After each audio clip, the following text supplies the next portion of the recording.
WebEx technology and seems to be working quite well. And members and staff, with members, staff, and the public able to participate by calling in and to observe the meeting on YouTube. Because we're meeting remotely, we ask for your patience with any delays. Now, although we're in different locations and we're meeting remotely today, the CreateTO board acknowledges that the land we're meeting on is the traditional territory of many nations, including the Mississaugas of the Credit, the Anishinaabe, the Chippewa, the Haudenosaunee, and the Wendat people, and is now home to many diverse First Nations, Inuit, and Métis people. We also acknowledge that Toronto is covered by Treaty 13 of the Mississaugas of the Credit. I'd now like to ask members, are there any declarations of interest under the Municipal Conflict of Interest Act? Seeing none, I'll proceed with the agenda. Today we have 5 items that we need to deal with. The first, I suggest, we deal with them in the order.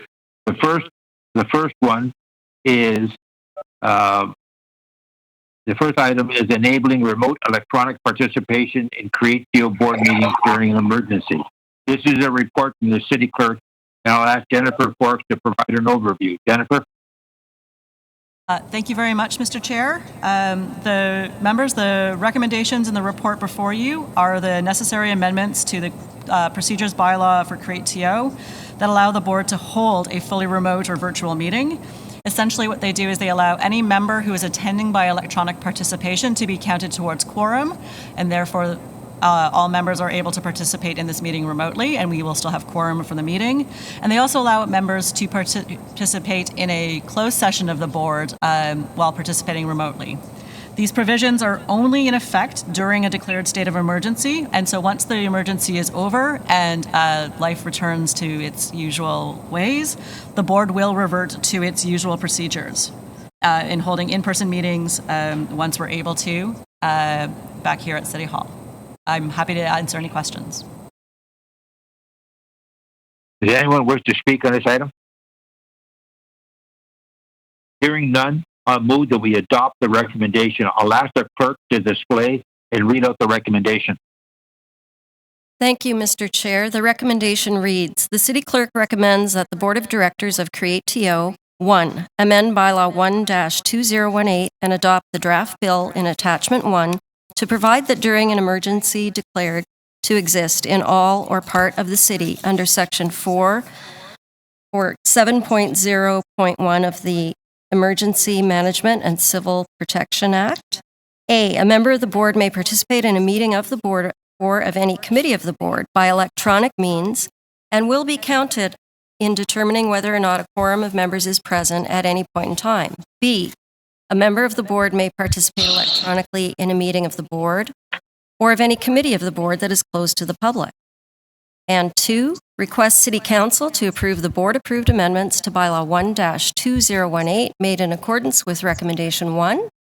And 3, request the City Clerk and the City Solicitor to present to the board for information the amended Bylaw 1-2018 once approved by City Council. Thank you. And now, I'd now like to ask the clerk to conduct the vote.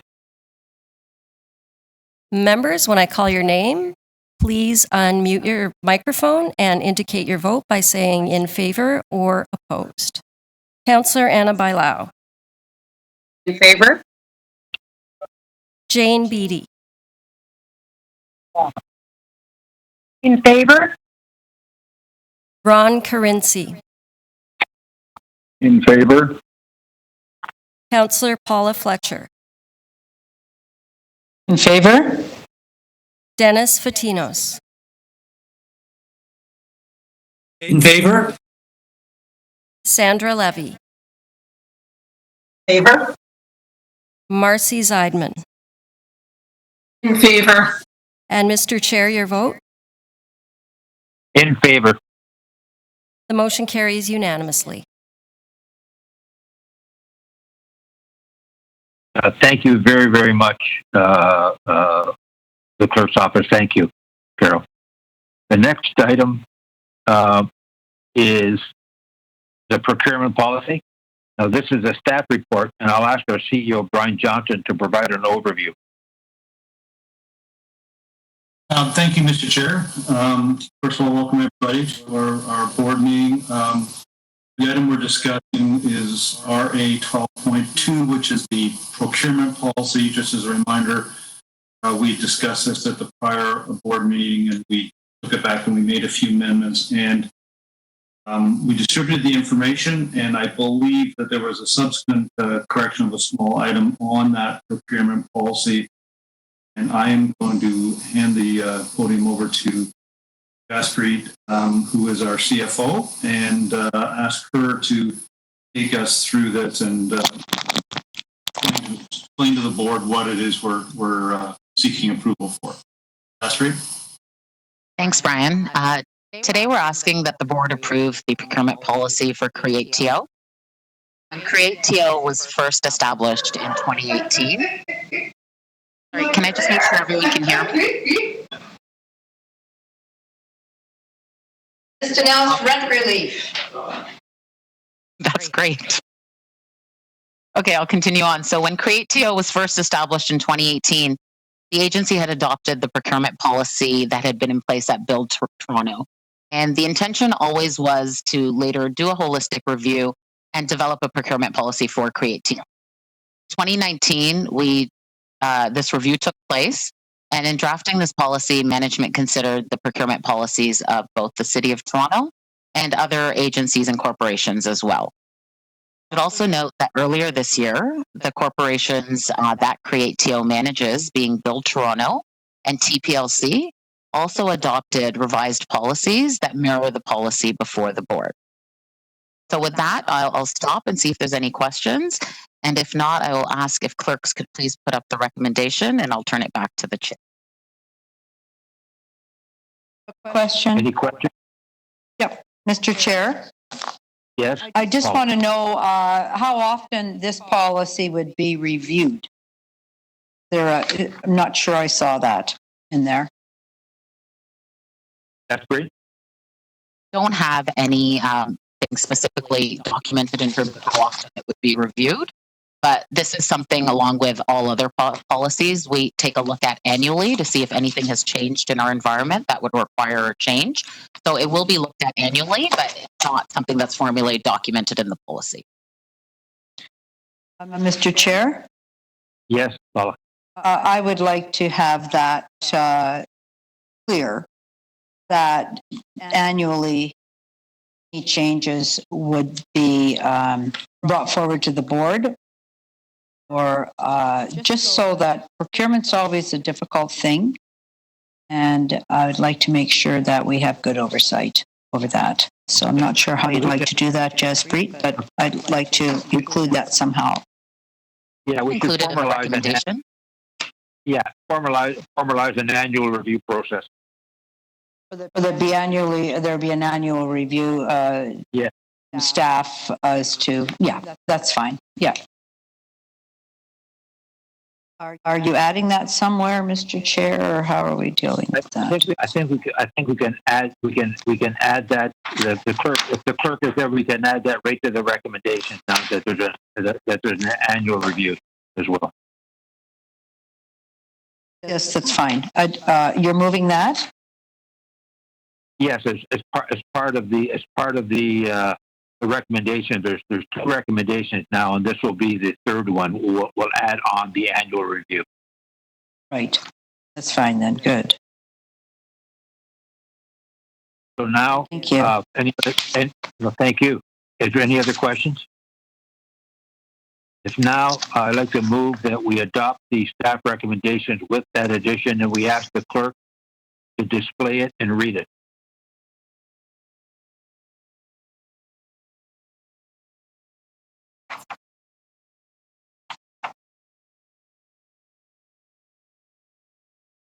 This is Jennifer Forks from the City Clerk's office. If you'll just bear with us for one moment, we're going to prepare a quick motion for Councillor Fletcher. I'll put up. I think the chair was going to move that, but that's fine. Yeah, I'll move that. Just add the annual review of the procurement policy as item 3. Thank you, Mr. Chair. I'll first display the amendment, and then I'll display the recommendations. Okay. Can you read the amendment? Mhm. I'm going to read the amendment. The amendment made by the chair is to add a point 3 to the recommendations, which would read that staff provide an annual review of the policy. Okay. And it's on display now.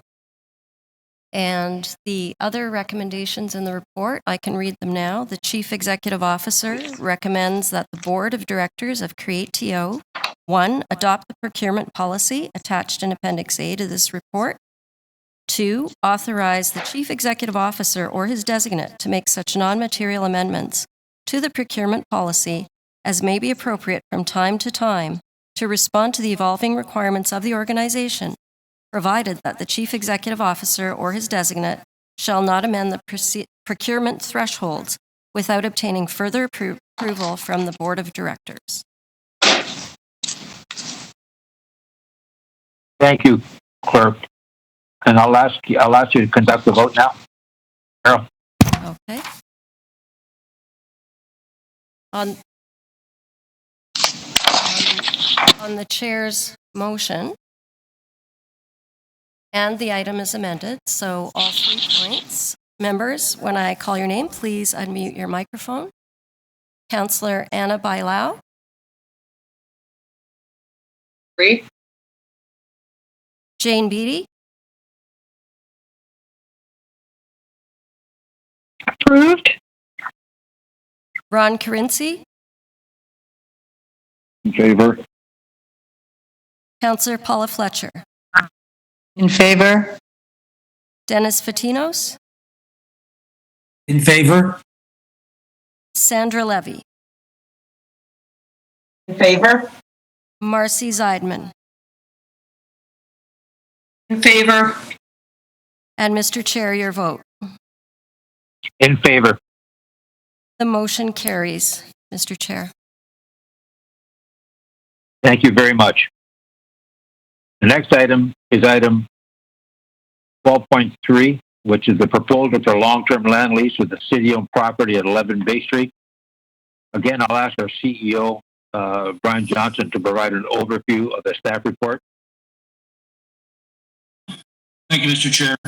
Yes, this is the property that is on the north side of Queens Quay. It's the Harbor Castle Hilton property, but it's actually it's a convention facility right now on the north side of Queens Quay, and it's been the subject of some discussions. But the request here is to enter into negotiations, and I'll ask Mr. Ryan Glenn to give us some deeper insights on what we're seeking to achieve with that property. Can I pass it over to you, Ryan? Thanks. Hi, everybody. Nice seeing you. Can everyone hear me okay? Yes. Great. Well, nice seeing you. So this is a report that we're coming to you to ask for just buy-in for us to come back to you at a later date with a proposed terms for a lease negotiation. This is, as Brian mentioned, 11 Bay Street. It's a piece of city-owned property at Queens Quay and Bay. It's currently under a long-term land lease, of which there's a little over a decade left. There are 2 5-year options subsequent to that, and that's the city's right on both of those options. So the tenant can request an extension, and it's up to the city at its sole discretion to grant it. They came to us, the current tenant, represented by Barney River, for initially it was for a purchase, but we're negotiating a long-term land lease. And out of this, what we'd like to see is a rebuilt convention center, which will support the hotel across the street, as well as a significant office tower above it. As part of this, what we're looking to do is to allocate part of the lease revenue into the rebuilding of the Jack Layton Ferry Terminal, which is across the street. The Jack Layton Ferry Terminal went through a design competition back in 2014 through former Councillor Pam McConnell, and it's finished its first phase of that. But what we'd like to see is this be a catalyst to start actual rebuilding of the terminal itself. So at a high level, that's what it is. It will be a report back through CreateTO board once we finalize some terms and bring them to you for review. Anyway, that's it. If you have any questions.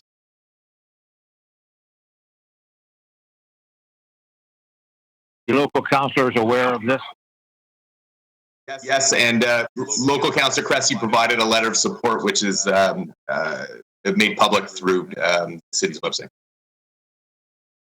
Any other questions? Brian, do you know how much of the costs this will cover for the reconstruction of the terminal? No, so the terminal, we have some preliminary numbers from Waterfront Secretariat and PFNR. They're going back and taking a second look at it. I can appreciate they did some work back in 2014, but those numbers have changed significantly. So as part of the negotiations, we need to finalize what that cost will be, and that will be included in our report back to you.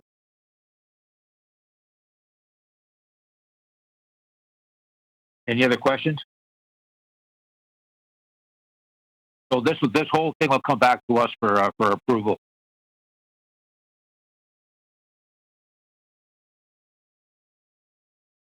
Okay, so if there's nothing else, I'll move that we adopt the staff recommendation, and I'll ask the clerk to display and read it, please.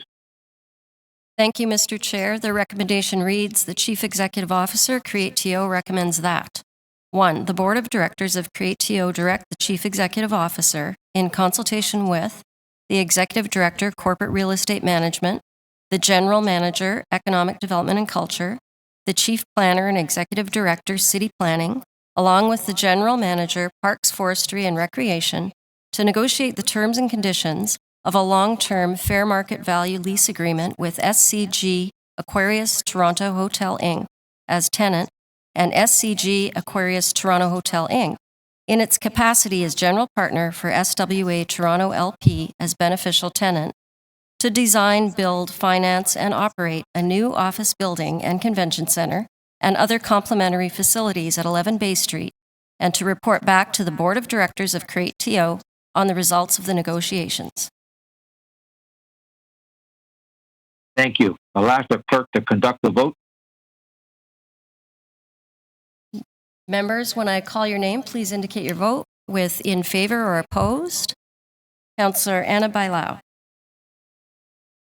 In favor? Jane Beattie. In favor? Ron Carinci.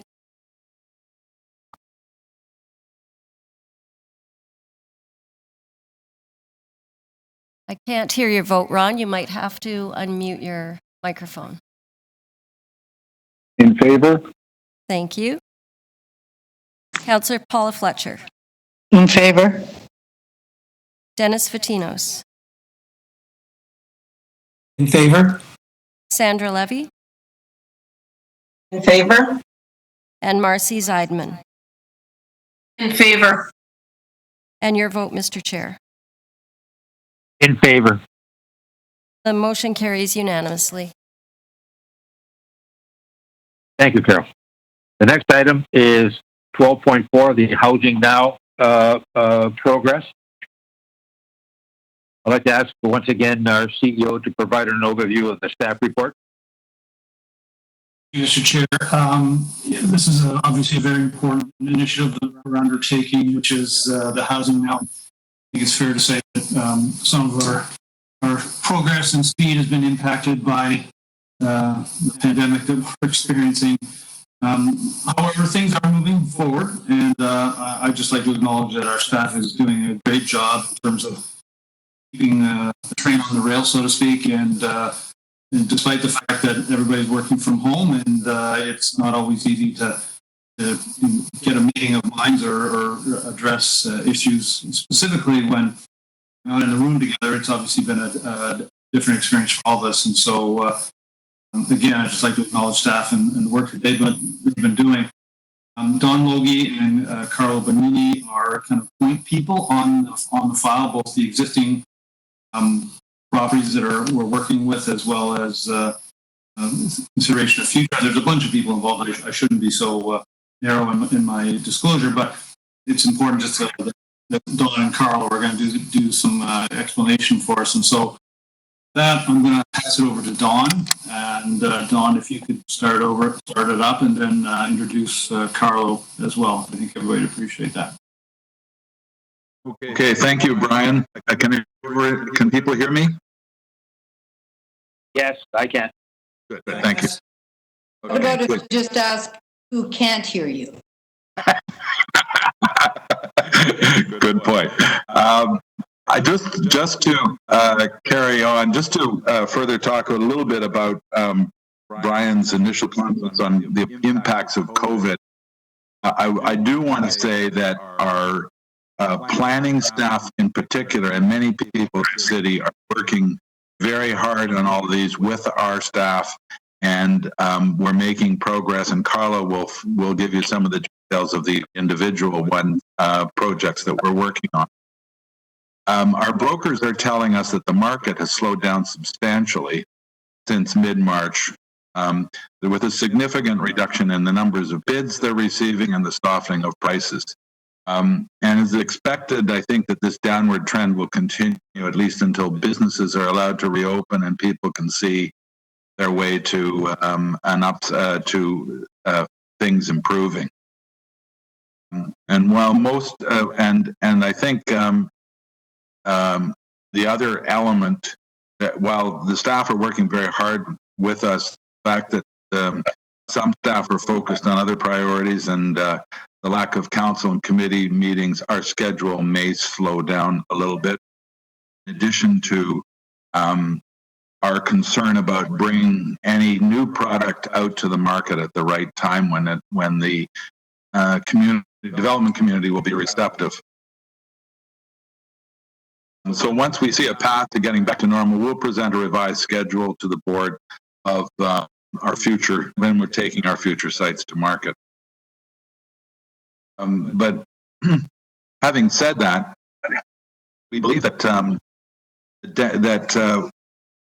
we're getting close to a resolution of the revised density for Warden, which we'd like to bring back to this board for your instructions. And we think that we could take this back to the original bidders for repricing based on the revised density. We also believe that once the report on rent controls has been taken back to council, we would be ready to take Merton, 140 Merton out. It's intended to be marketed solely to the not-for-profit community, and but we'll probably need a lengthy bid period to move that forward. We're ready to go on that project as well. The report on rent controls that council requested of us is still being worked on with various staff to achieve a consensus prior to bringing it back. But we're looking at rent controls on market rental units. We're looking at some requests for increased numbers of units for accessibility, the application of the Growing Up guidelines, and the implications of now imposing a net zero carbon requirement on these. So we've done our financial analysis on the first three, and we're hopeful that within the next few weeks we'll have our conclusions on the cost of net zero carbon, achieving net zero carbon on these Housing Now sites. We have also identified an additional 5 sites for the next phase of the Housing Now program, but given the focus of everyone at the city on dealing with the crisis, schedule for announcement and launch has not as yet been determined. Those are some of the general comments. I'd like to pass this on to Carlo Bonanni, who will take you through the sites that we're currently working on, both the 2 that are under negotiation and the sites that we hope to bring to market shortly. Hello? Great. Thank you, Don, and good afternoon, everyone. So as Don has mentioned, I will be giving a brief update with regard to the first 11 of the sites, and I have categorized them in various categories in terms of where we're at with respect to the work on the sites. So the first sites are sites that are under negotiation. That includes 777 Victoria Park. So the zoning for this site is in full force and effect. and as such, the lease negotiations are currently underway. 50 Wilson Heights, the zoning bylaw was approved at council. However, given the current COVID-19 situation, the appeal period for the bylaw has been suspended until further notice as per the direction from the province. However, despite this, we are continuing the lease negotiations on this property. Next set of sites, sites that are currently on hold. As Don has mentioned, 140 Merton, with regard to that, the zoning bylaw for 140 Merton is in full force and effect. However, the marketing of the site is currently on hold, pending a report to council regarding rent controls on the market rental units. Market offering RFP has been prepared and drafted, and it is ready to be released. That's pending further council direction on the report. As Don has mentioned, and as a reminder, the site is being targeted for the nonprofit sector. It will be run through the Housing Secretariat. 705 Ward. As per the direction from the CreateTO board and further to direction at the February 12th Planning and Housing Committee, CreateTO has worked with staff to explore opportunities to add additional height density on this site in an effort to make it a more attractive market offering. Previous plans for this site showed buildings at 9, 11, and 18 stories with a target of approximately 450 units in total. We worked very closely with staff to come up with a revised proposal that adds density and height to the site, a matter that we feel would result in a significant improvement in the financial terms of the deal. Planning staff is supportive of the revised development concept, and we have also met with Councillor Crawford to show him the revised proposal. Direction at the February Planning and Housing Committee was to bring the staff reports and zoning to the June Planning and Housing Committee. Our submission materials are currently being finalized for submission actually end of day today in order to be able to meet the reporting deadline for June. Still outstanding, however, is the requirement for community consultation to present the revised proposal, and we've been working closely with our community facilitation consultants and city staff on a protocol to undertake community meetings in the age of COVID. This will be done online via a series of short videos that have been pre-recorded, as well as a live video and call-in session where members of the public can ask questions. Both Councillor Crawford and Mayor Tory will be participating in this online session, and this session has been confirmed for Wednesday, May the 13th to start at 6 p.m. Next sites are sites that are currently being advanced, and these include Bloor Kipling, Bloor Islington. Bloor Kipling represents 5 development blocks, and Bloor Islington is a large multi-tower site. We've been working steadily on these sites to complete the overall block context plan, which needs to be completed prior to us commencing with the individual zoning. Great progress has been made on these large and complex sites. The block context plan is almost final. One outstanding issue we are currently working on with staff is the amount of office and retail space being provided across the site. We have retained market consultants to provide us with expert advice and guidance on this, and we'll continue to work with staff the amount of office and retail GFA that we feel is supportable across the various blocks. Next property is 251 Esther Shiner Boulevard, which is the current Oriole Works Yard. So the site is currently an active works yard, and a works yard consolidation strategy has been completed by CreateTO, which has identified alternative locations for the various works functions on the site. Only outstanding function that has not yet been relocated or identified for relocation is the fueling station. We are currently, however, in the process of preparing an RFP to procure consulting services to undertake the due diligence materials, which include overall master planning for the site and the individual zoning. This RFP should be released early next week. The following sites are sites that are impacted by Metro. First being 770 Don Mills Road. Discussions with Infrastructure Ontario late last year, we understood that development feasibility on the site would be dependent on the location of the future Ontario line transit infrastructure. Could potentially be an opportunity to look at a comprehensive redevelopment of the entirety of the site, which would also include the Science Centre property. Future work on this site, therefore, has been put on hold, pending further information and discussions with the province. 5 Don Mills Road. We are currently working to revise our zoning and final subdivision applications for this site. However, we do need to resolve some outstanding issues with planning staff, which include incorporation of the growing up guidelines, as this is a policy in the recently approved Don Mills Crossing secondary plan, adhering to the delivery of 1 times FSI of non-residential GFA as stated in the secondary plan, as well adhering to the overall density cap of 4.5 times the site as stated in the secondary plan. Taking these all into consideration, and if we apply all of them, it has the potential to reduce our unit count from the originally proposed 988 units to 870 units. However, we are working very closely with planning staff on the resolution of these issues. We have a further strategy session planned for early next week to come up with creative solutions to keep both the policies secondary plan intact, as well as being able to meet our overall unit targets. As well, in the final issue on this site, in recent discussions with Metro staff, we also understood that this site may be impacted by the location of the Ontario line infrastructure, should the decision be made to locate the line on the east side of Don Mills Road, as opposed to the west side. Next site, 3393 Keel Street. This site is the location of the future Finch West LRT. Further work on this site has been put on hold until LRT construction has been completed, which is targeted for 2020.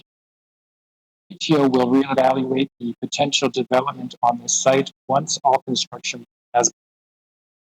The final site, 1250 Eglinton. This site is currently a Metrolink staging area for the Eglinton Crosstown line, the future location of the secondary entrance for Cedarville Station. Metrolinx is scheduled to be on site until the end of 2021. However, this could be delayed depending upon overall construction of the line. As such, we have targeted to commence preparing plans for this site in early 2020. That concludes my report. Any questions? This will be coming back. How do we put our hands up on here? That's okay. Just speak up. It's fine, Paula. Go ahead. Okay, thank you. I just want to preface this by saying that probably the housing now is that task that the city has assigned to CreateTO outside of a lot of the kind of normal work that the corporation would be doing or that Build or TPLC had done before. So I think spending a lot of time on it is really critical so we get things right. I am just going to ask, because I'm following along, I think it would be very helpful. First of all, it's hard to do this remotely. That's the first thing. Second, it would be very helpful to have this more in another type of format. By phase, might be an Excel format where we can then be tracking all of these things as they go from one meeting to the next. So on just starting with phase 1 to 4 properties, that being, I heard you say 777 Victoria Park Avenue is in effect. So that one's all tied up with the bow. LPAT is the 50 Wilson Heights, that period has been suspended. So I would assume, can I ask that the second that has been relieved, that suspension of the appeal, then that one would be considered in effect as well and ready to proceed. Could you confirm that for me, Carlo or Don, please? Yes, that would be correct. With respect to the LPAT suspension, my understanding from information that I've received is that once everything is up and running, so to speak, that the appeal period would start where it had left off. So we would still have Where did it leave off? I would have to go back and check the exact date as to when that commenced. But the good news that we received is that the appeal period does not have to start from day one, so to speak. We were partway through the appeal period, and again, I could check exactly what time is left over with respect to that appeal. Thank you. For 705 Warden, could you just remind me the size of that site again, please? How many acres is that? It's 7.1 acres, but there's really only 3 acres, 2.8 acres of net housing now sites when you take away the road, the park, and the TTC property. And what is the targeted density? You said you've reworked that from 450 to what's your ballpark? Somewhere between 560 and 600. We're actually over 500 on the last go around, so we're talking about increasing it by some 70 to 100 units. So 560, which is 110, 600, which is 150. So which is 450 now? You said 560 to 600. That's where we believe we'll end up. We're at 550 to 600. Okay. Some of the being on the Don Mills site, that is one that we're unclear when that would go to market. So Phase and Merton, we're waiting for the affordable housing side. Or Kipling and Don Mills. Obviously we can't do anything until we get the Ontario line. How far out is the timing for Bloor Islington and Bloor Kipling? We believe that this is sort of dependent on the COVID recovery, but our target right now is that we would bring it out to both those properties out to market in the fall. But it might be, it's either the fall or Q1 of next year.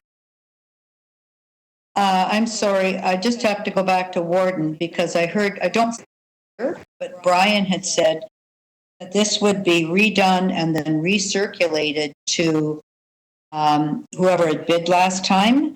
And I think that needs to be a board decision. I don't agree with that. So I'd like to put that as a decision of the board today as far as understanding how that would work. And if we have to go back, we're going back to planning and growth for the further approvals and how we would circulate that into who. I'd like that to be our decision, the board. Others might disagree, but I'd like to put that out there.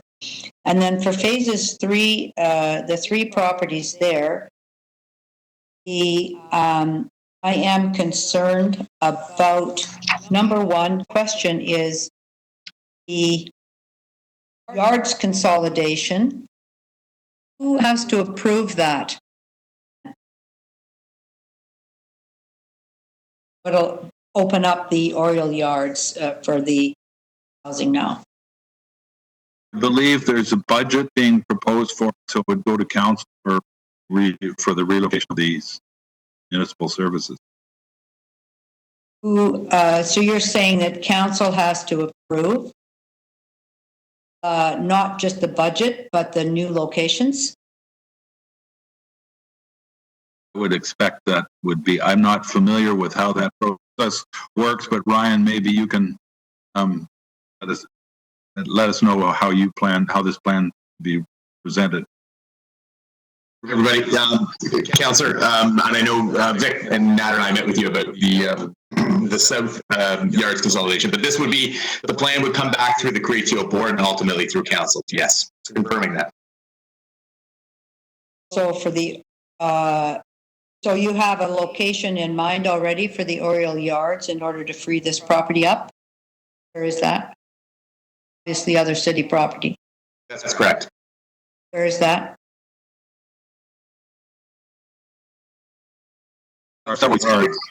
Yeah, yes. Involved. There are 2 or 3 locations involved because there's, I think, 6 uses on here, or 6 or 7 uses, city uses on here that are being relocated. You have You have a yard consolidation for the entire city that CreateTO is working on. To get off everybody, but I'm unclear. So I can confirm for the Oriole yard, just going back to your previous question, Councillor, it's the two locations that we're contemplating are the Ellesmere and Murray yards, where we would be moving those services. But we're working on the Oriole yards consolidation as well as the consolidation down at the Booth yards consolidation, which we talked about today. You just Yes. have, you're only looking at 2 sets of yards consolidation, not for the whole city. So That's correct. when will the board be advised? Anyway, We will be doing coming that back. on behalf of the city, or who are you doing that on behalf of? That's correct. We're doing that on behalf The of the city is city. your client, The city's always our client. particularly for this. Correct. So, okay, thank you. So the timing of all of these things, once we get, I think just as an, there are not moving as fast as we would like because things are held up by the Ontario line, they're held up by pandemic, but they're also phase 3 held up by a whole number of other things. So I think that just wanted to note that. Thank you. And I would ask for something that's more updatable.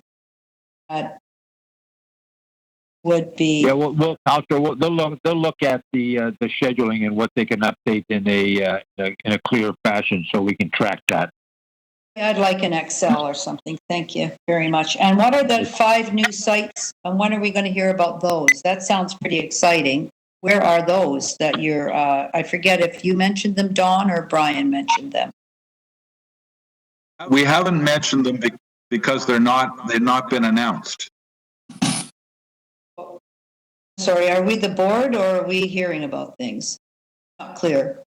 We're driving it, but we are obviously ensuring that local councillors as well as the mayor's office are in accordance with what we're recommending, and so it's kind of a dual track process. Are you thinking that if we happen to know where they are, we'd be the board this going out on that, or what? The board would approve it, and I believe we did talk about it in camera at the last board meeting. Oh, I may have been out dealing with the Toronto Parking Authority on that one. Sorry, on another one of your sites. Honestly, I if the pandemic hadn't been hit, we probably would have announced by now and would have moved forward. But it's kind of put a lot of this stuff. I guess I'm asking Brian what the process is for announcing. You tell us there's 5 sites and then they get announced, or the board is advised of the next 5 sites that will be coming forward. I'm unclear as to what our proper process is. So we would like the board to be aware of it prior to the announcement. And that's, you're trying to juggle the need for public transparency and the need for the board to be approved. I mean, like we did talk about it at the last board meeting, and when we go in camera, we're happy to talk about it again. Okay, that's fine. Thank you so much. I'm done now. Thanks, everybody. Thanks. Now, for just anybody else want to speak in this item? Because we just want to get it for information for now. I just have a couple of questions just to make it clear. When are we expecting the 2 sites that we have awarded already to be sealed and to be able to make that public?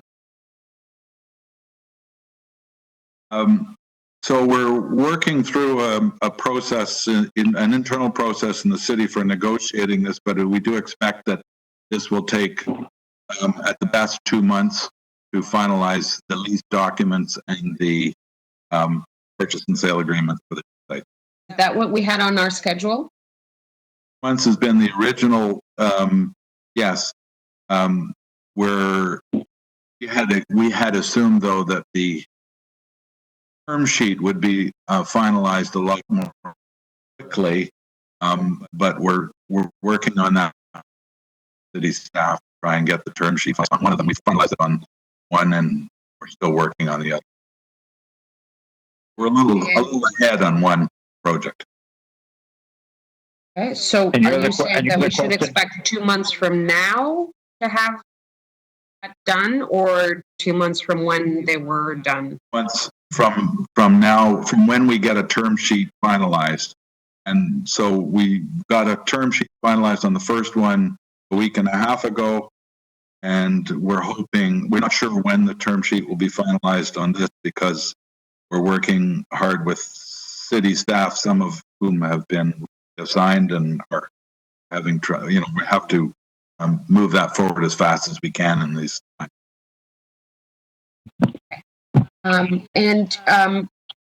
The other sites, other than the 140 Merton, which we would be ready to go, there's nothing being delayed due to COVID, or is there? I didn't hear that. I mean, the work is still proceeding on the Bloor and Keepling, Bloor and Islington. Right. I think that I have to say the city planning staff have been incredibly responsive with and working with us. We have some issues to work out, and we're working on them very hard. But we're meeting almost. There's probably 5 or 6 meetings a week with planning staff on these, and going forward with them.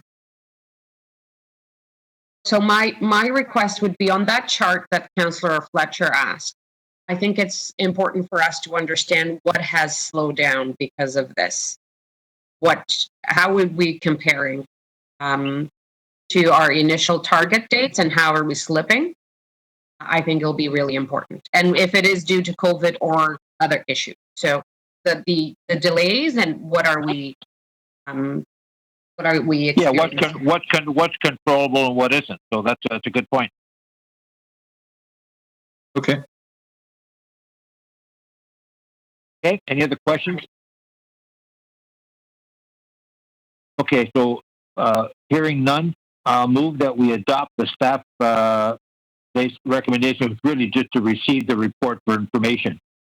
So sorry, Dino.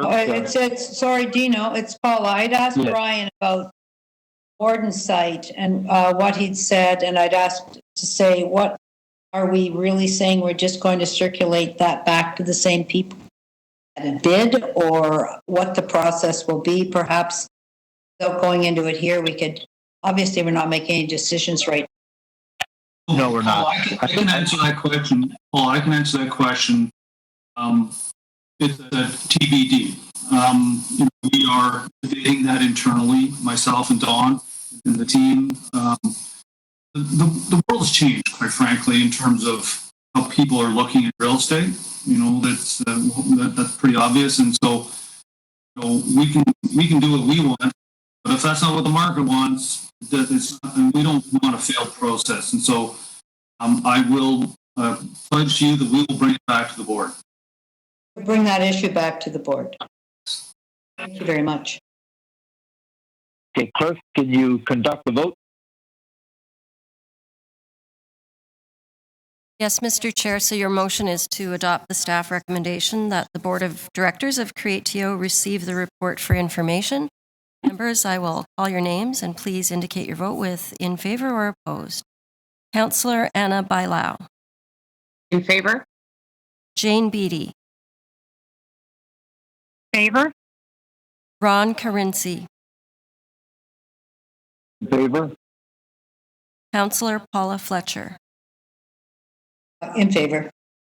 Dennis Fotinos.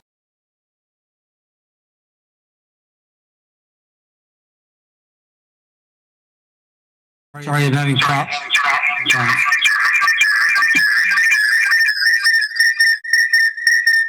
I'm in favor. Dennis, you're in favor. Thank you. Sandra Levy. Favor? And Marcy Zeideman. Favor. And Mr. Chair, your vote.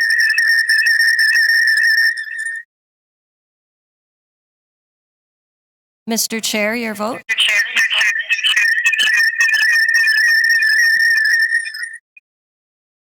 It's quite the echo. I'm in favor. Thank you. Members, this is Jennifer Okay, Forks the from the last- City Clerk's office. If I could just ask everyone to make sure that they are on mute on any device that they're connected to the meeting with. We're getting a little bit of a feedback, and I expect it may be members who are using both a phone option as well as a computer option at the same time. Thank you. Thank you. The last agenda item, 12.5, is the CreateTO 2019 financial results and annual report. I'll turn over to our CEO to give an overview. Mr. Chair. Thanks, Mr. Chair. I'm just going to state these are these financial. There's a lot of stuff here, and some great work has been done to get it to this point. And it's kind of tough for our staff to actually, and the staff of PwC. I wouldn't want to shortchange them. It's a lot of work, and they kind of. They run silent, they run deep. Our finance staff and PwC, and they've done a great body of work here. And I'm going to pass it over to our CFO Jaspy, who will follow up that wonderful introduction and make it really, really, really interesting. And that will be a challenge that I'm sure she'll meet. Jaspy? Thanks, Brian. So taking a look at our 2019 financial results for the year ended December 31st, 2018. CreateTO had total expenditures that came in at $12.49 million, and this compared to a budget of $12.94. This resulted in an overall favorable variance of $450,000, which is primarily attributed to the lower project investigative costs and marketing costs that we saw. 2019, CreateTO worked on many significant activities on behalf of the city, and some of these key highlights are outlined in our annual report, which can be found in attachment 2. And includes items such as advancing the city's office optimization plan through modern TO, continuing to support the city's affordable housing priorities through Housing Now, the development of a framework for the citywide portfolio strategy, which classified assets into 11 different asset types, and continuing to provide expertise on key city building projects, including the relocation of Etobicoke Civic Center, Rail Deck Park, and Danforth Garage, to name a few. With that quick intro, I'd like to turn it over to our audit partner, Andrew from PwC, walk the board through the audit results that can be found in attachment 1 of this report. Andrew, over to you. Thank you, Jaspreet. Can you hear me okay?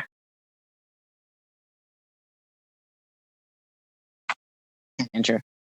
Okay, great, thank you. Okay, so we have completed our audits.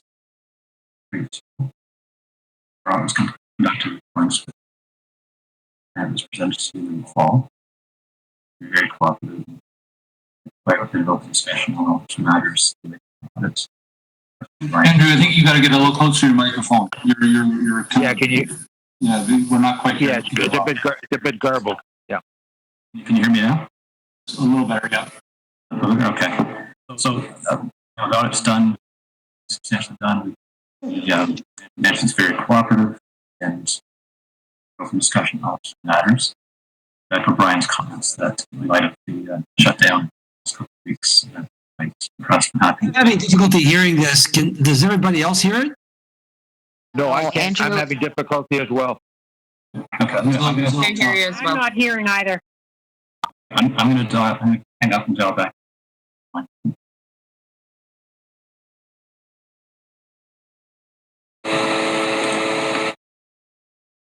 the one sound check we didn't do.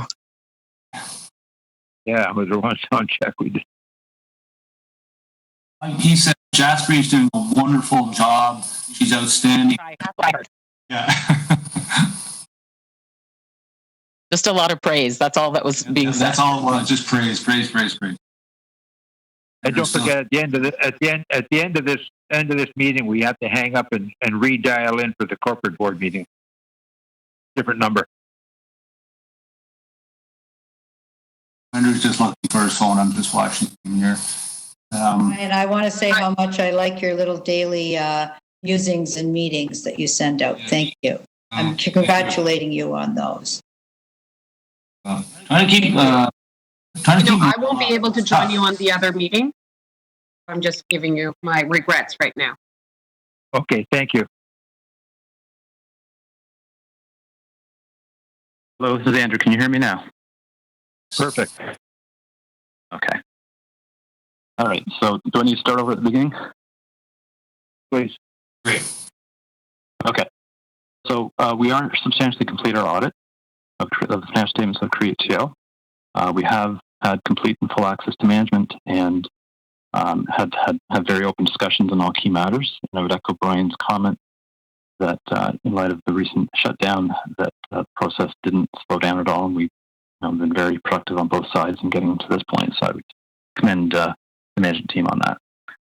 I'm not going to go through our report in detail. I'll take it as having been read, but would like to highlight that on page 4, we list several open items. Those have all been resolved and subject to board approval today of the financial statements. We are prepared to issue our audit opinion.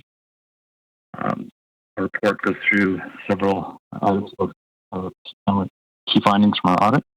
The 2 significant audit risks that were noted, namely management override controls and risk of fraud and revenue recognition. These are required significant risks in our audit, but based on our audit procedures, we have not identified anything of significance to report to the board. There were no unadjusted items or disclosure deficiencies noted in our testing. The page 13 is the last place. I'll pause. This page contains several required communications to the board. The one thing that I do need to do is ask the board if you're aware of any fraud or illegal acts, and if you're aware of any subsequent events that require disclosure in the financial statements. And if I hear nothing, I will take that as a no on both accounts. I've heard nothing. This is Dino. Okay. That's really all I had to mention in our report. I'm happy to take any questions at this time.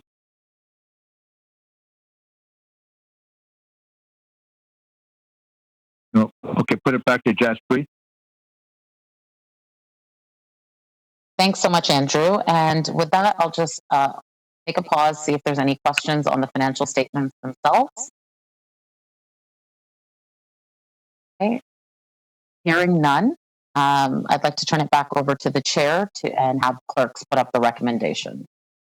Thank you. Thank you. So I'll move that we adopt the staff recommendations, and I'll ask the clerk to display those recommendations and to read them and do the roll call.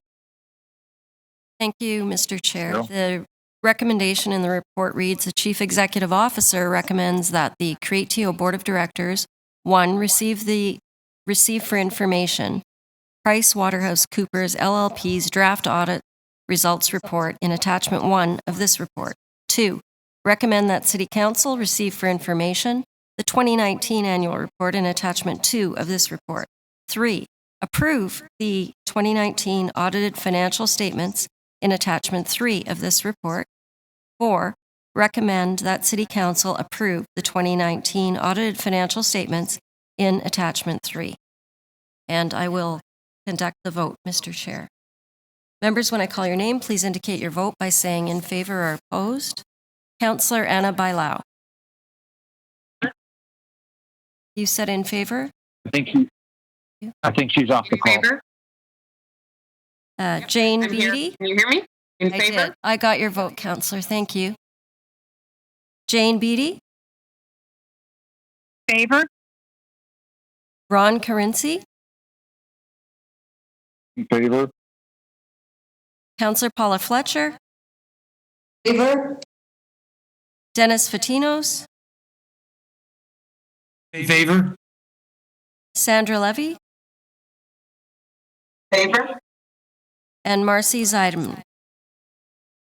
Favor? And your vote, Mr. Chair. In favor. The motion carries unanimously, Mr. Chair. Thank you very much. So thank you, members and staff. And particularly, I want to thank the City Clerk's office, Carol, and all the people there for making this as seamless as possible for us. I know it's difficult for us to do this, not being in person, but I think you guys done a great job in helping us through all this. So this concludes our business for today. I want to adjourn the meeting, but I want to remind everyone to call right back in on the other number that you have for the corporate board meetings, which will start in a couple of minutes. So thank you all, and the meeting is now adjourned.